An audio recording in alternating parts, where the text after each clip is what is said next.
নমস্কাৰ বন্ধুসকল, প্ৰজ্ঞান ইউনিভাৰ্ছ চেনেলত আপোনালোকক সকলোকে স্বাগতম জনাইছোঁ। আজি আমি 2025 চনৰ অক্টোবৰৰ কন্যা ৰাশিৰ মাহেকীয়া ৰাশিফলৰ বিষয়ে আলোচনা কৰিম।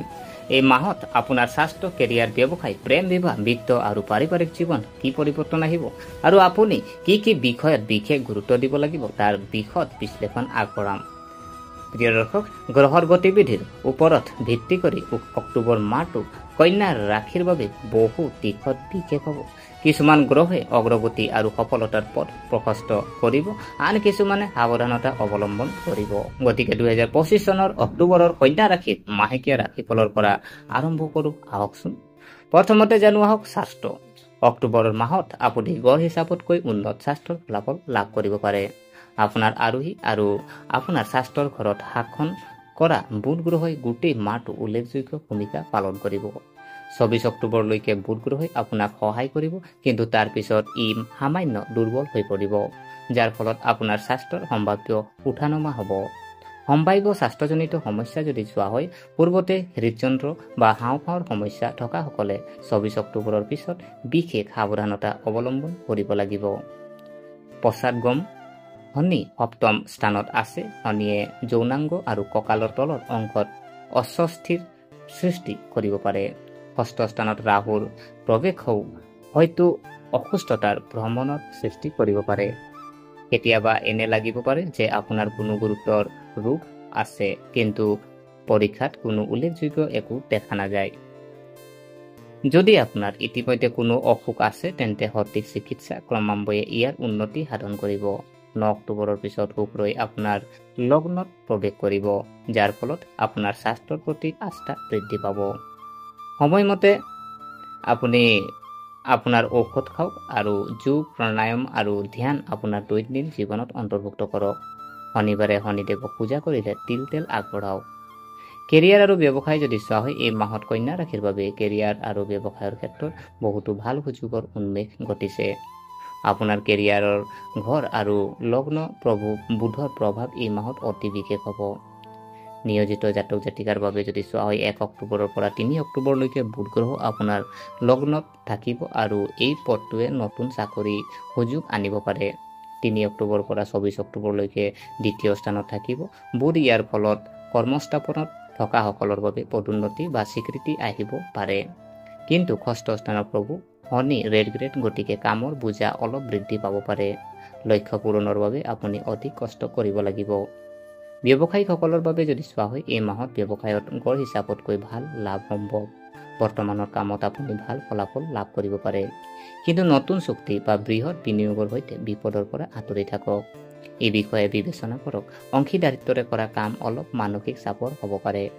আপোনাৰ কেৰিয়াৰক শক্তিশালী কৰা গ্ৰহসমূহ দ্বিতীয়াৰ্ধত বৃহস্পতি গ্ৰহই দশম স্থানৰ দিশত আগবাঢ়িব আৰু আপোনাৰ কেৰিয়াৰত স্থিতিশীলতা প্ৰদান কৰিব।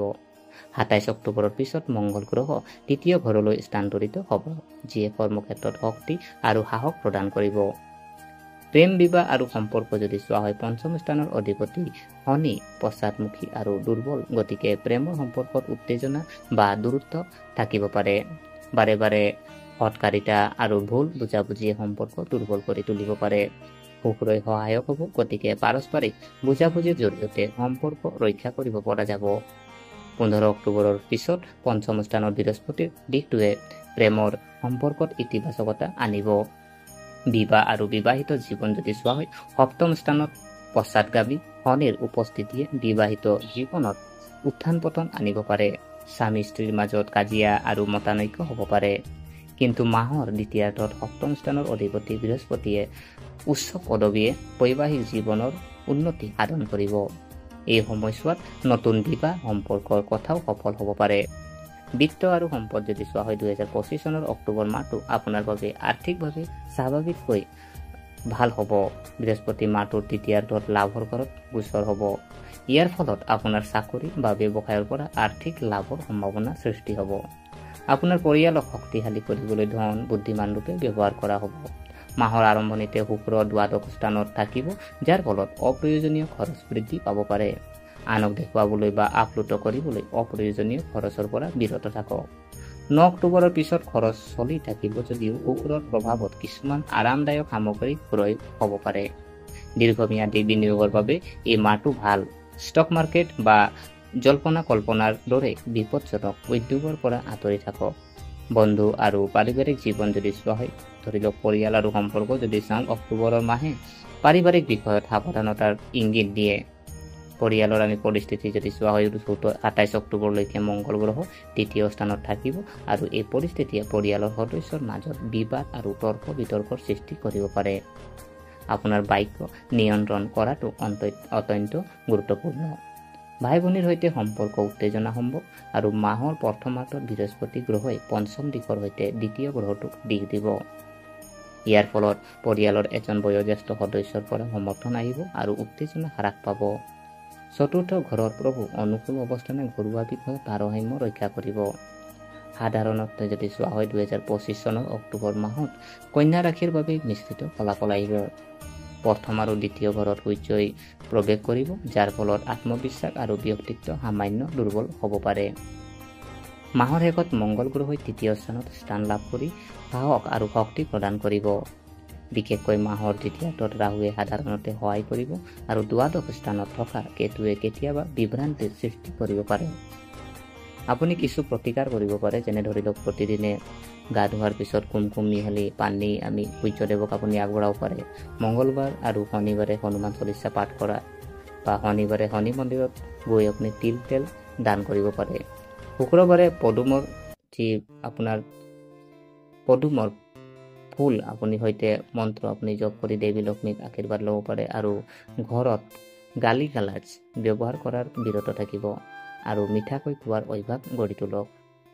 প্ৰিয় দৰ্শক, 2025 চনৰ অক্টোবৰ মাহত কন্যা ৰাশিৰ বাবে সাধাৰণতকৈ উন্নত ফলাফল আহিব। কেৰিয়াৰ আৰু কৰ্মসংস্থাপনত ভাল সুযোগৰ সৃষ্টি হ'ব। ব্যৱসায়িকসকলে লাভ দেখিব, কিন্তু নতুন বিপদৰ পৰা আঁতৰি থাকিব লাগে। প্ৰেমৰ সম্পৰ্ক আৰু বিবাহিত জীৱনত উত্থান পতন হ'ব পাৰে, কিন্তু ধৈৰ্য আৰু বুজাবুজিয়ে সকলো পৰিচালনা কৰাত সহায় কৰিব। আৰ্থিক অৱস্থা শক্তিশালী হৈ থাকিব, যদিও খৰচ নিয়ন্ত্ৰণ কৰিব লাগিব। বক্তৃতাত সংযম কৰি পৰিয়ালৰ সমন্বয় বজাই ৰাখিব পাৰি। সামান্য স্বাস্থ্যজনিত সমস্যা হ'ব যদিও গুৰুতৰ ৰোগ হোৱাৰ সম্ভাৱনা নাই। গতিকে বন্ধুসকল, এইটো আছিল 2025 চনৰ অক্টোবৰৰ কন্যা ৰাশিৰ বিশদ মাহেকীয়া ৰাশিফল। আশা কৰোঁ এই তথ্যই আপোনাৰ জীৱনলৈ ইতিবাচকতা আৰু পথ প্ৰদৰ্শন কঢ়িয়াই আনিব। যদি ভিডিঅ'টো ভাল পাইছে তেন্তে লাইক কৰিব আৰু বন্ধু বান্ধৱী আৰু পৰিয়ালৰ লগত শ্বেয়াৰ কৰিব আৰু চেনেলটো ছাবস্ক্ৰাইব কৰিবলৈ নাপাহৰিব। আপোনালোকৰ মৰম আৰু সমৰ্থনে আমাক অনুপ্ৰাণিত কৰি ৰাখে। পৰৱৰ্তী ভিডিঅ'ত পুনৰ লগ পাম। তেতিয়ালৈকে সুস্থ হৈ থাকক, সুখী হৈ থাকক আৰু সদায় নিজৰ লক্ষ্যৰ দিশত আগবাঢ়ি যাওক। ধন্যবাদ।